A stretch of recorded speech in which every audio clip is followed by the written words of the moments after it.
दुनिया में लोग बहुत सा हुनर सीखते हैं, पर बोलने का हुनर बहुत ही कम लोग सीख पाते हैं। कहते हैं ना, जो इंसान बोलना सीख गया वह इंसान किसी भी जगह पर सफल हो सकता है। जो इंसान बोलना सीख गया वह एक टकले को भी एक कंघी बेच सकता है।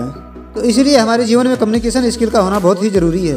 तो दोस्तों, आज मैं आपको दो ऐसी कहानियाँ बताऊँगा जिसमें अकबर बीरबल को नीचा दिखाने के लिए उसका मजाक उड़ाना चाहता है, पर बीरबल को बोलने और जवाब देने की कला होने के कारण अकबर खुद से बेइज्जत हो जाता है। यदि आप भी बीरबल की इस कला को सीख गए ना, तो दोस्तों आपका भी कोई मजाक नहीं उड़ा सकता है। तो चलिए जानते हैं वो पहली कहानी।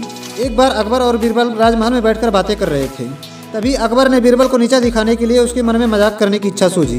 तब अकबर ने बीरबल से कहा, बीरबल, मैं तुम्हारा राजा हूँ और मैं तुम्हें जो कहूँगा वो तो तुम्हें मानना ही पड़ेगा।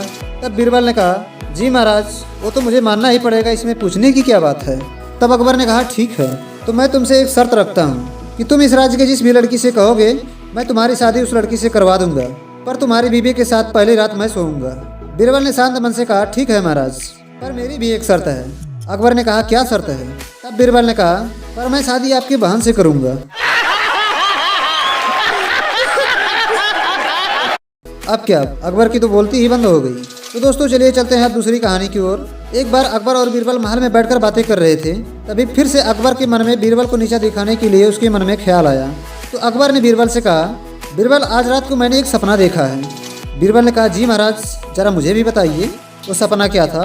तब अकबर ने कहा, मैंने जो सपना देखा है उसमें मैं और तुम एक जंगल में जा रहे हैं। कुछ दूर जाने के बाद अचानक हम दोनों दो अलग अलग गड्ढों में गिर जाते हैं। बीरबल ने कहा, तब। अकबर ने कहा, वो तो ठीक था, पर मैं जिस गड्ढे में गिरा था वह मधु से भरा था और तुम जिस गड्ढे में गिरे थे वह गंदे से भरा था। इतना कहकर अकबर हंसने लगता है।